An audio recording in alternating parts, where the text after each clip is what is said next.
Hello everyone, and welcome back to Game Easy, Roll Good. Today we're continuing our coverage of the Psion class Unearthed Arcana that just came out. In my previous video, we did the base class features, their spell list, the new spells that were included as well. In this video, we'll be starting to take a look at all of the subclasses. We're going to start with the Metamorph and the Psi Warper subclasses. So if you haven't seen my base class video, you can go back and check it after this one. It is a bit of a longer one because base classes usually have a lot to go over. Hopefully these ones will be maybe a little bit quicker, but there's not really much else to say, so let's just go ahead and get into it.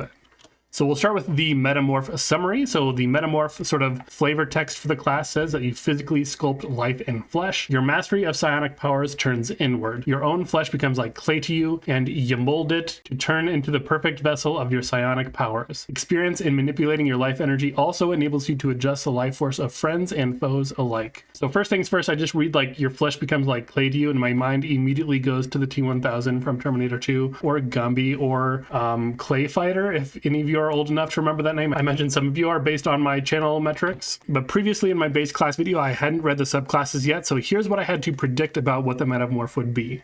I would imagine that the Metamorph is probably focusing on transmutation spells, possibly some abjurations. You might be like turning into certain things. And since my mind was sort of on copycat features when I was reading this would hopefully not just be sort of like a reflavored Bladesinger or Valor Bard. So far, it's talking about like transformation, which does fall under transmutation magic. Also, the manipulating life energy of your friends and foes alike, that might possibly suggest some abjuration, possibly necromancy as well, since you're manipulating life force of enemies. So let's just go ahead and take a look at what is happening here. And of course, the one thing that they do need to correct about this one is this little you mold it. I don't know, just a small typo there, I guess.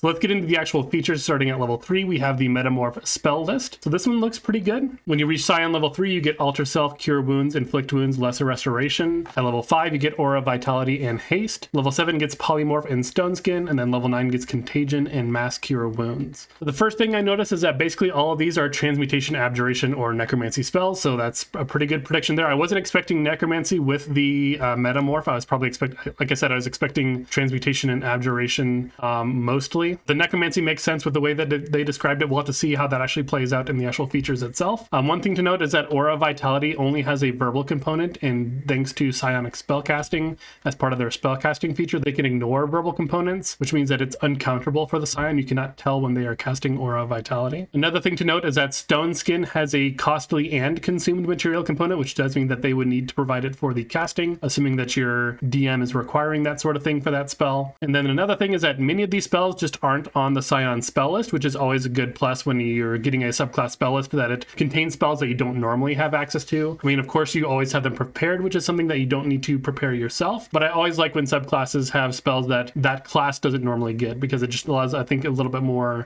character expression. Moving on to the next level 3 feature, we have something called Organic Weapons. This says you can shape your limbs into weapons. Whenever you take an attack action or an opportunity attack, you can reform your free hand into one of the following organic weapons: Bone Blade, Flesh Maul, or Viscera Launcher. Your limb immediately returns to its previous form after your organic weapon hits or misses the target. Additionally, whenever you attack with the weapon, you can use your intelligence modifier for the attack and damage rolls instead of strength or dexterity, and you can cause the weapon to deal psychic damage instead of its normal type. I think one thing that's actually really cool about this is that automatically transforming and untransforming your free hand is effectively allowing you to equip and unequip the weapon for free. This is better efficiency than all their marshals get, even with the new rules around equipping and unequipping weapons. It does say that you do need a free hand, so presumably that hand can't be holding anything. Of course, it can't be grappling something or just otherwise occupied. One thing to note is that none of the listed weapons, as we'll take a look at on the next pages, have the light property, so they won't interact with the Nick Mastery, so there's like no weird dual wielding that you could do. Technically, they would qualify for the dual wielder feat, the bonus action that comes through that if you have another light weapon that you're attacking with, but the organic weapons themselves do not contain the light property. Being able to use intelligence for your attack and damage rolls is always nice when it comes to sort of these Gish builds. I think,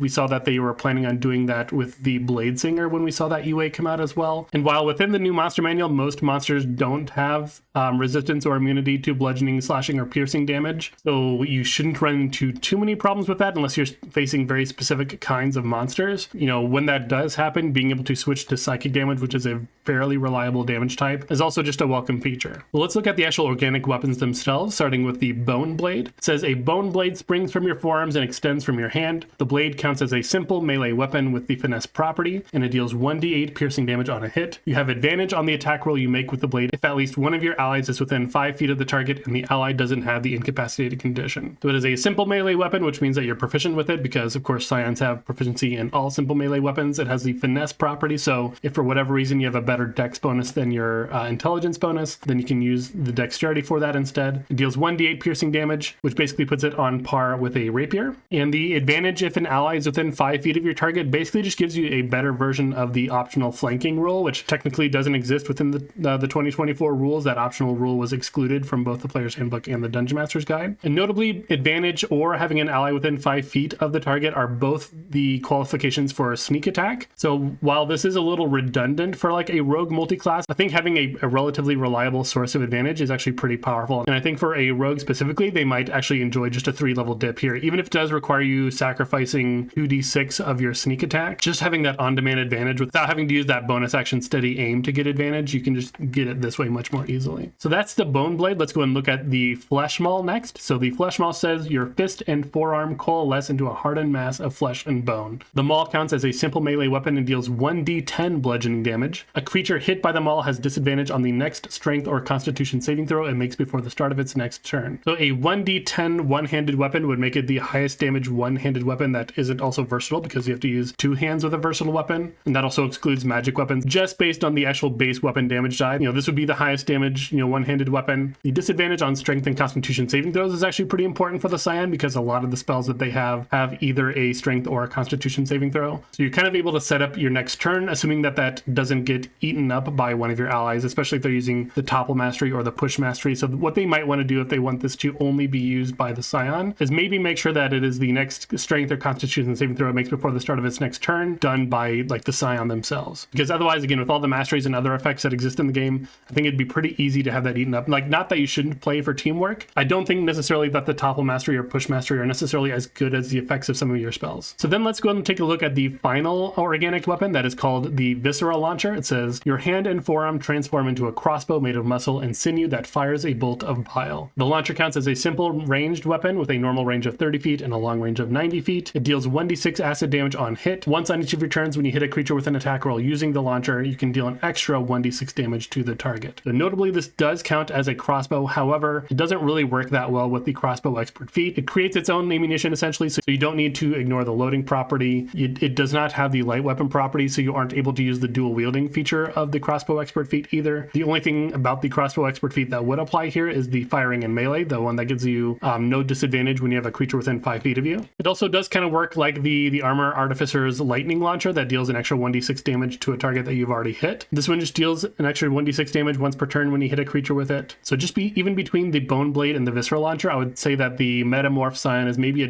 decent multi-class dip for some kind of rogue. Even though you're giving up, again, 2d6 of your sneak attack damage, you already get an extra 1d6 back through this Visceral Launcher. So if you're just using it for that, you can still get most of your damage that you're sacrificing anyway. You do have, 2 less d6 for your cunning maneuvers. But if you are a subclass of rogue that maybe wants to have their hands more free and not always holding a weapon, then this is something that you would consider, because the Arcane Trickster might need to, manipulate material components or do things like that and have a free hand open all the time. And, the Thief being able to use the utilize actions for things like ropes and chains and caltrops and all those different things, they might want to have their hands open as well. So instead of carrying a weapon around all the time and worrying about stowing it, they can just use this Visceral Launcher or the Bone Blade to do it instead and still have all the benefits of their sneak attack. So not only are the themes and functions of these weapons pretty cool just for the Psion subclass itself, but I also like that there's a little bit of multi-class potential in there as well. And then the final level 3 feature for the Metamorph is called Extend Limbs. It says as a bonus action, you can expend 1 psionic energy die, and then for the next minute, you gain the following benefits. Your reach increases by 5 feet, your speed increases by 5 feet, and then when you cast a spell that has the range of touch and a casting time of an action, you can increase that range's spell to 10 feet. I don't really like the fact that this is a bonus action because I feel like it collides with your psionic modes, which is also a bonus action that you might want to be using a lot of the time. Like, it's just like, imagine that a barbarian has this. It requires basically 2 turns of a weird setup. That's typically things that 2024 design has been trying to avoid. We saw that even with a lot of the paladin features, where things that used to take an action or even a bonus action to cast are now like at the beginning of your turn, or when you take the attack action, things happen a little bit more smoothly. I would probably like to see something like this, assuming that they're not going to change the psionic modes feature feature at all either. I also think that this should maybe just increase the range of the Viscera launcher by 10 or 15 feet. I would probably even take that over our speed increasing by 5 feet. That way you have like the reach increasing your melee range by 5 feet, of course, and then having your ranged weapon for your Viscera launcher also increased, and then being able to increase the range of your touch spells. I think I would rather have all those benefits than just the speed increase. Then moving on to the level 6 features, we have one called Extra Attack. It says you can attack twice instead of once whenever you take the attack action on your turn. And then also, in addition, you can cast one of your Psion cantrips that has the casting time of an action in place of one of those attacks. So that is a very common feature on Gish subclasses these days, so we're not surprised to see that. Unless there's a stronger concentration spell that you really want to concentrate on, the Metamorph may want to pick up Blade Ward, which is on the Psion spell list, to basically increase their effective AC by 1d4. Because one thing that is missing from this subclass, because again, you are still just a d6 caster without the ability to wear armor or a shield. So even though this class is wanting you to kind of get up in the mix and kind of beat things with weapons, you are still very squishy. You don't have a really high armor class. You don't have a lot of resistances. I don't know really what they're expecting here. That's one thing that is really missing from this subclass so far. And speaking of being squishy, the next level 6 feature is called Quickened Healing. It says when you cast Cure Wounds, you can expend 2 psionic energy die and change the casting time to a bonus action for this casting. When you do, you can roll 1 psionic energy die and add the number rolled to the total amount of hit points restored. So first things first, expending 2 psionic energy die means that this would not work with Enkindled Life Force, because presumably you need to expend 1, and I also believe you need to only roll 1. It's also not a great use of Psionic Surge either, because then you're only getting an additional 1 to 3 healing, whereas the expending your hit die during a short rest will give you much more healing than that back, presumably. This is basically the Swift Precognition Discipline, which basically gives you the quickened spell sort of feature. However, it is better specifically for this Cure Wounds because it does not cost you more psionic energy die to upcast it. So even if you cast a 5th level Cure Wounds, it is not going to cost you more psionic energy die like the Swift Precognition would, which is 1 plus the spell level. And while this does help address you being a little bit squishy, I don't think it necessarily does enough. Healing is rather reactive, and sometimes people might wait too long. I think with healing, it can often be better to be more proactive with it, especially if you're not doing anything better with your bonus action in this case. To just, when you get to the point where the healing that you're going to give you can't overheal you to go beyond your maximum hit points, to use that healing spell right away, just so that you have more effective hit points right away. Generally, I think healing right away is also just as good as healing only when an ally is down, because when an ally is down, they are prone. So even on their turn, they have to spend half their movement to get up, and then the enemy might be too far away from them at that point. I think pre-healing ahead of time, like as soon as someone takes enough damage to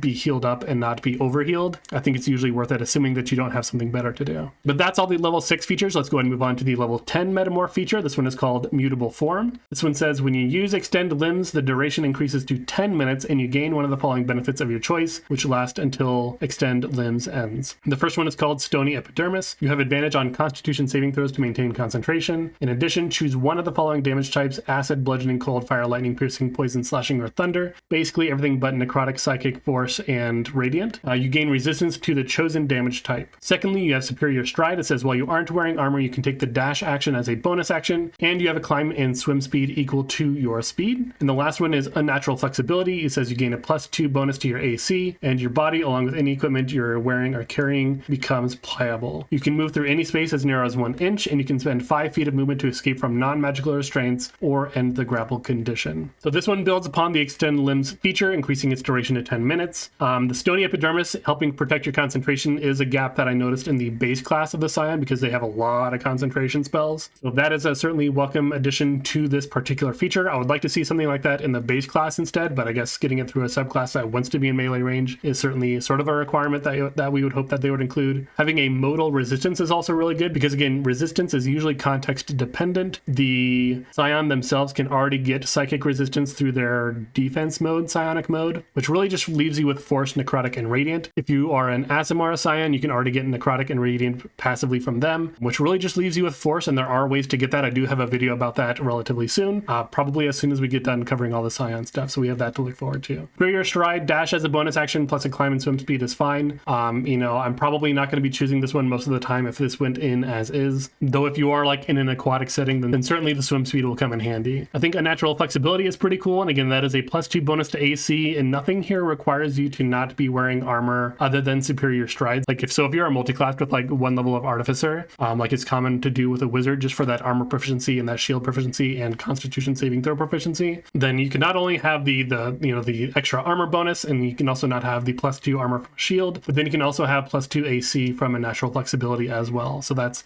pretty powerful if you are doing something along those lines. And then for the capstone for the Metamorph, we have something called Life Bending Weapons. It says once per turn, when you hit a creature with your organic weapon, you can expend 1 psionic energy die and roll it. Each creature of your choice within a 10-foot emanation originating from you regains hit points equal to the number rolled plus your intelligence modifier. Additionally, 1 creature of your choice in that area takes necrotic damage equal to the number rolled. So you can only activate this once per turn. Notably, it only expends and rolls 1 psionic energy die, which means that it works with the Psion Capstone Enkindled Life Force. So that would actually be a pretty great use of this feature, especially if you have 1 or 2 other allies in the range of that emanation, because that would increase the healing that you're doing from 1d12 to 3d12 per creature, and then the creature that takes the necrotic damage would also take an additional 2d12 necrotic damage. So this is basically like a reverse Wither and Bloom, but it's centered on you. I would probably say it's still not a great use of the Psionic Surge feature though, because again, you're only getting like an additional 3 healing or damage out of it. So for my initial impressions of the Metamorph, while I had an idea that this might operate similarly to the Bladesinger and or the Valor Bard, I thought that that might detract from them in a way, because I thought that, you know, they're going to end up copying just a lot of other classes' features. I'm kind of pleasantly surprised by the more unique direction that they went with this, and the fact that you have like these,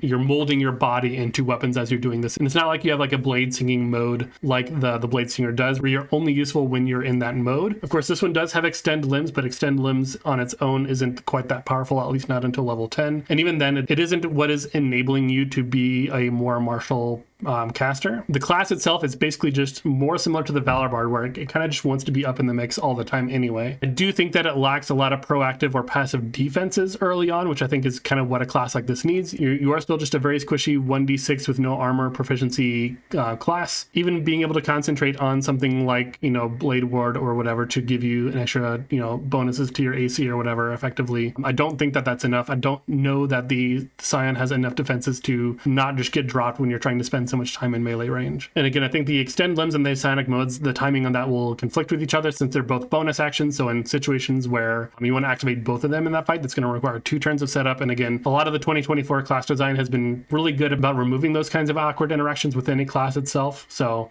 I would hope to see something like that if they're dead set on those 2 features operating the way that they do. So that is the Metamorph. Let's go ahead and jump into the Psi Warper.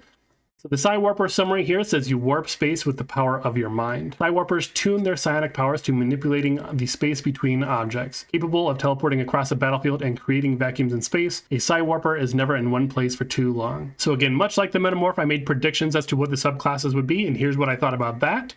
The Psi Warper, I would imagine, focuses on conjuration spells. Possibly we would see another summon-focused subclass, and or it has features that work like Misty Steps and Vortex Warps and like scatter spells and those kinds of cool things. So it seems like part of my prediction was maybe slightly off, but I think I'm mostly right, and I think there's no surprises there as to what this class was trying to do when you're called a Psi Warper. The only thing that I think I'm probably wrong on is that it probably doesn't include any summons like I thought that it might, because I was just going off the fact that it probably includes a lot of conjuration spells, but again, unsurprisingly, teleporting is going to be a big theme of this class. Let's go ahead and jump on to the first level 3 feature, that is the Psi Warper spells. So the Psi Warper spell list starts here at level 3 with Expeditious Retreat, Featherfall, Misty Step, and Shatter. Level 5 gets Blink and Haste. Level 7 gets Banishment and Dimension Door, and then level 9 gets Steelwind Strike and Teleportation Circle. And like we did with the Metamorph, we can point out that Featherfall, Misty Step, and Dimension Door all only have verbal and or non-consumed or costly components. This would effectively make them all subtle spells for the Psion. They cannot be countered because they no longer have any components left. Steelwind Strike and Teleportation Circle both require a material component that has a costly component. Steelwind Strike requires you having a weapon, which presumably you would have in hand anyway, but technically you do need to have something in your hand for it to do that. And then also it doesn't contain quite as many unique spells to the Psion. We have Misty Step, which isn't normally on the Psion spell list, Blink, Haste, and then Steelwind Strike, but not quite as many new spells to the Psion as the Metamorph had. I'm a little surprised by Haste being here. Haste, of course, is a great spell. I'm not trying to say that, but I would have expected maybe like Thunderstep to go along with the more like, you know, teleportation theme. I think Thunderstep would probably be something that I would want instead of Blink or Haste. Blink, I think, makes a lot more sense for the Psi Warper in general. And while a 6th level spell would not, of course, be on the Psi Warper spell list, I feel like a spell like Arcane Gate would also fit this theme, and also, of course, Scatter, which is one of my favorite spells as well. So we'll have to look at the rest of the class and see if one of those spells is baked into a feature that they get later on, or if it's like a feature that works very similarly to one of those spells. So again, at level 3, we have a feature called Teleportation, very creative name. It says you can cast Misty Step without expending a spell slot, and you must finish a long rest before you can do it this way again. You can also restore your use of it by expending 1 psionic energy die with no action required. So we already get Misty Step automatically from the Psi Warper spell list. We can now cast it once per long rest without without expending a spell slot. And this is actually better than it looks on the surface due to the change in 2024, where the rules around casting more than one spell in a turn is that you just can't cast more than one spell with a spell slot per turn. So if we're casting Misty Step for free as our bonus action, that means we still have our action to do a big leveled spell as part of our action for that turn. We can like Misty Step into a, you know, telekinetic crush or whatever it is, or Misty Step into getting like a better angle on things. We don't have lightning bolt or any line spells to my knowledge, but generally Misty Step into a big spell is going to be a fun combo with the Psi Warper. And then of course, even though we are expending a psionic energy die, we are not rolling it, so it doesn't have any interaction with Enkindled Life Force or Psionic Surge. And then the second level 3 feature is called Warp Propel. It says when a target fails its saving throw against your telekinetic propel, instead of pushing it, you can teleport a target to an unoccupied space you can see within 30 feet of you that is horizontal to you. So you can't like teleport them in the air and drop them or anything along those lines. You can't teleport them, you know, 30 feet underwater. But this effectively turns the telekinetic propel, which is the base class feature that allows you to push and pull a creature. This basically turns that into a vortex warp type effect with just a slightly shorter range. And again, because in 2024 we can choose to fail a saving throw, that means that we can also use this on allies to get them in and out of certain positions, in addition to also, of course, just moving enemies into more strategic positions for us. And it's important to remember that this is within 30 feet of you, not within 30 feet of the creature. Like the telekinetic propel can only push or pull the creature 30 feet from where they are, whereas this one moves them to a space within 30 feet of you. So you can pull them from 30 feet in front of you to 30 feet behind you, and that's a total movement of 60 feet out of place. So,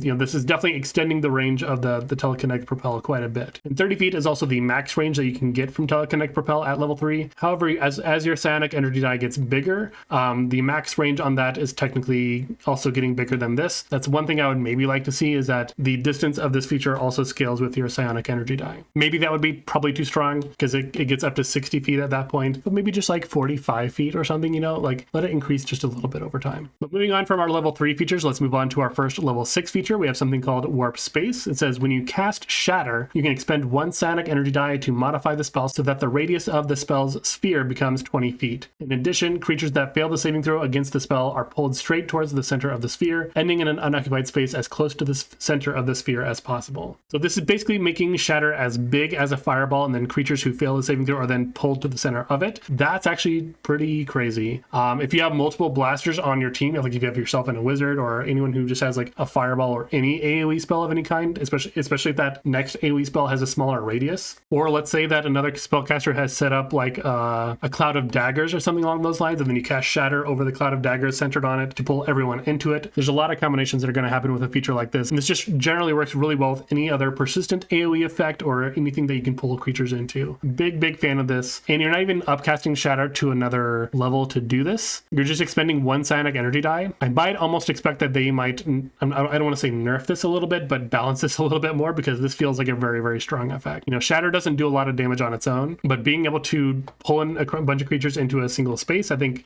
is maybe more powerful than they're giving it credit for. The next 6th level feature is called Teleporter Combat. It says immediately after you cast Misty Step, you can cast one of your Psion cantrips that has the casting time of an action as part of that bonus action. So not only are we able to sometimes cast Misty Step for free through the teleportation feature at level 3, but now when we cast Misty Step, we can cast a cantrip with the casting time of an action as a bonus action. That's effectively up to 3 spells in one turn if we are using that teleportation feature to cast Misty Step for free. So that we would be teleporting for free as a Misty Step. We would be then using our bonus action as well to cast a cantrip, and then we can still use our action to cast a big spell. I don't know if this is too strong for a level 6 feature, but I love it a lot. It seems like a ton of fun to play. So then moving on to the level 10 feature, we have something called Duplicitous Target. It says when a creature you can see makes an attack roll against you, you can take a reaction to expend one psionic energy die and choose a willing creature you can see within 30 feet of yourself that doesn't have the incapacitated condition. You and the willing creature teleport, swapping places with each other. The creature then becomes the target of the attack roll. So again, this is just another good feature that helps you move allies and yourself around and keeps the Psion protected to make sure that hopefully you have your tanks up front or whoever is going to take that hit for you. And it doesn't even necessarily need to hit. You just need to be attacked. Like the hit or miss hasn't even been totaled yet. Your DM just says, hey, this creature is going to attack, and you're like, nope, I'm going to switch places with this person and they're going to get hit instead, assuming that they're willing to do so. So basically, as long as you are within 30 feet of whoever your designated tank is, you can just switch places with them. And even if you don't have a tank, if you have something like Find Familiar through Magic Initiate, you can have your familiar take the hit for you. If you have like one of your summon spells available, you can switch with your summon and they can take the hit for you. There's probably a lot of ways that you can not really cheese this, but kind of use this in more creative ways than just switching with one of your actual allies. So then finally getting to the capstone for the Psi Warper, we have something called Mass Teleportation. It says, as a magic action, you expend 4 psionic energy dice and choose huge or smaller creatures within 30 feet of yourself, up to a number of creatures equal to your intelligence modifier, minimum of 1. Each of the chosen creatures is then teleported to an unoccupied space you can see within 150 feet of you. An unwilling creature that succeeds a wisdom saving throw against your spell save DC is unaffected. Oh look, it's a version of Scatter, kind of like I predicted at the beginning. And again, I know I've made all these slides already, so I knew that by now, I guess. But again, I make these slides one at a time, looking at each feature individually, so I did not know this was coming. I just thought Scatter is a cool effect. Maybe they'll give it to them later on or have a feature that works similar to it. The number of uses of this is only limited by your available psionic energy die. At this level, you would have 10, which is about 15 plus daily, which is about at least 15 daily when you get your psionic restoration to get half of those back. And then of course you get 1 back per short rest, so you'd probably get at least 1 short rest as well, so that's like 16 minimum. So you could do this 4 times a day if you didn't spend your psionic energy die on anything else, but of course you're probably not going to do that. But still a very cool feature. Again, I really like the Scatter spell, and this is basically this in a feature form. So finally, to my Psi Warper initial impressions, I think much like the Hollow Warden Ranger with its immunity to exhaustion, I'm positive that they made the Psi Warper subclass specifically for me, so thank you very much, Wizards of the Coast. This is exactly the kind of class that I would like to play. I do like teleporting around. I like being able, I don't even like being the one teleporting around. I like teleporting my allies and enemies around and changing where they are on the battlefield. So while I'm overall very happy with this subclass, my only real suggestions would be probably trade either Blink or Haste for Thunderstep on the class spell list. Again, we are already casting Shatter, so I don't think Thunder damage is out of the ordinary. I really don't know why they don't include Thunderstep on the spell list. And again, I know Haste is maybe just a better spell, but I really like Thunderstep for me being able to reposition allies and myself. I would generally like to see more non-class spells on the subclass spell list. That's just my preference. I don't necessarily require that for any reason. And then I would also just like to see that the Warp Propel feature, that the distance that you can teleport a creature with that maybe also increases with the psionic energy dice size as it increases. It doesn't need to increase in lockstep with it, but maybe just like as part of one of your later features to have that also increase by 10 to 15 feet. Otherwise, this class is basically just 100% things that I enjoy doing, so I am unable to view this subclass without any bias. I like it a lot. Well, I think that base class Scion had a number of critiques with it. I think it was otherwise fine, but I think these first 2 subclasses are pretty great. I would be happy to play either of them. I am very concerned about the durability of the Metamorph being a 1d6 full caster, trying to